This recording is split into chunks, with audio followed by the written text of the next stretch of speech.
Hello everybody, welcome back to another video. Today is another episode of your OGR, as today is game 30 as the Edmonton Oilers went up against the Vancouver Canucks as we fell to this one 2-1 in a very rough loss, I guess to say. I gotta say, when I was watching the game, I felt like we were dominating. There was a lot of chances that the Edmonton Oilers had, just a couple unlucky bounces and just stuff didn't go our way. A very rough goal there for Bo Horvat. Practically, a lot of people were calling it goalie interference. We're going to be getting into that one later on. And also, should we break up the super line, which is also something I want to talk about in today's video, because I knew we were going to dominate against the Ottawa Senators. That was obvious, especially when you put Dry and McDavid alongside of each other.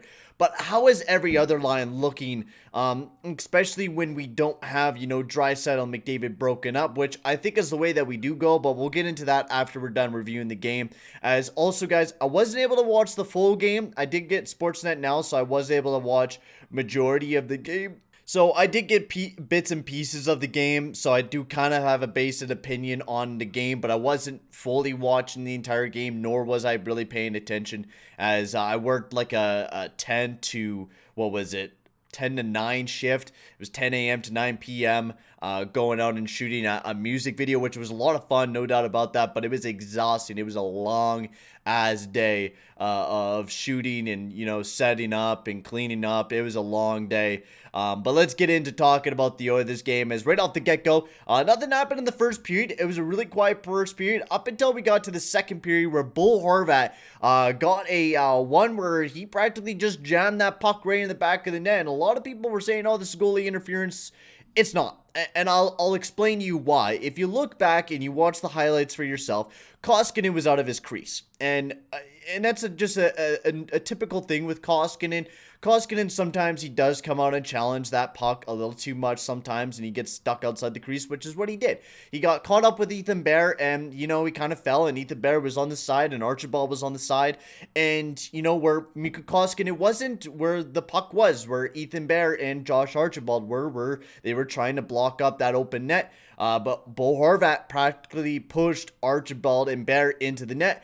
But you gotta remember, Archibald and Bear are not goalies. Bo Horvat, they could do whatever the fuck they want to get that puck in the back of the net. Don't jab them or high stick them or anything, but they're allowed to, shove that puck in the back of the net, and that's what they did. And it's a good goal. There's really nothing you could do. There wasn't a lot of, contact on Mikko Koskinen, and yeah, you could say that, like, oh yeah, this guy touched him a little bit, but there wasn't really anything that the Oilers didn't do to themselves, right? It was just a really unlucky goal. It was a really unlucky situation, and where that puck landed, it was just the worst spot it could possibly land for the Edmonton Oilers. And sometimes our defense fall way too in to the goalie. I've seen this before with Josh Archibald. Sometimes we collapse too much on our goalie sometimes, and that's what happened there. We collapsed too hard on him.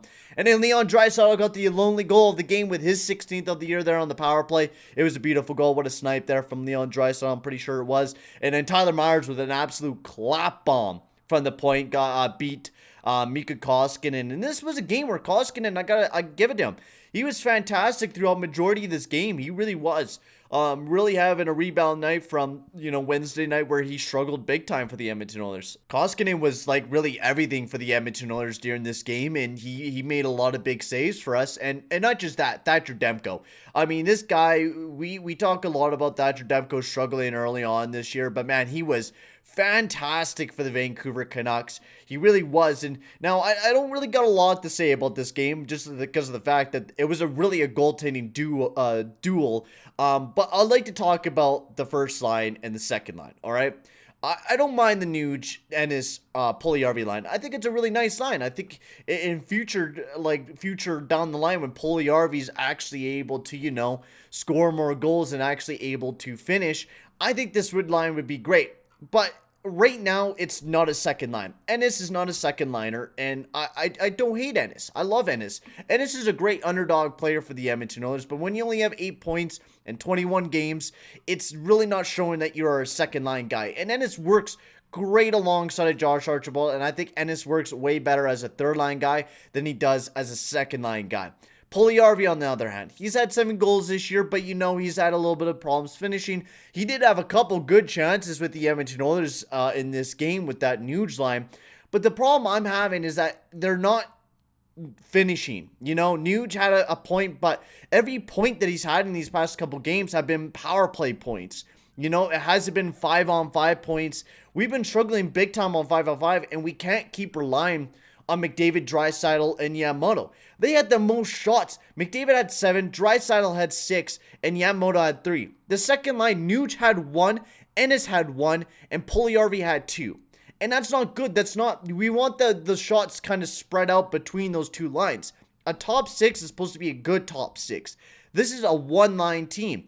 And it doesn't make any sense to me. I said this in the past videos with Tippett, because he said that, doing the Nuge Yamamoto dry line is too, OP. It's a one-line team. But doing this with McDavid, Draisaitl, and Yamamoto, it just decapitates the rest of the team.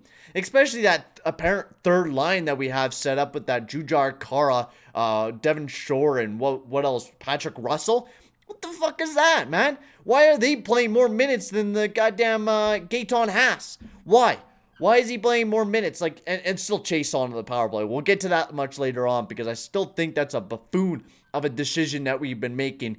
And I want to get into that as well. But this first line, I said it before, when, we'll kick ass against the Ottawa Senators, but when we're going to be going up against, Vancouver's not challenging, but it's still a different team than the Ottawa Senators, right? They're still going to be able to, shut down McDavid. We've seen it before. Sometimes they're not always able to, but, if they come out with a game plan saying they only got that one line right now, they put McDavid and Draisaitl together, if we just keep them, locked down. We make sure that they don't really get any good chances. They just get shots on the sides, and Demko makes some big saves for us, and that's what they did. They kept McDavid to the outside. They did a really good job with, containing McDavid and Draisaitl.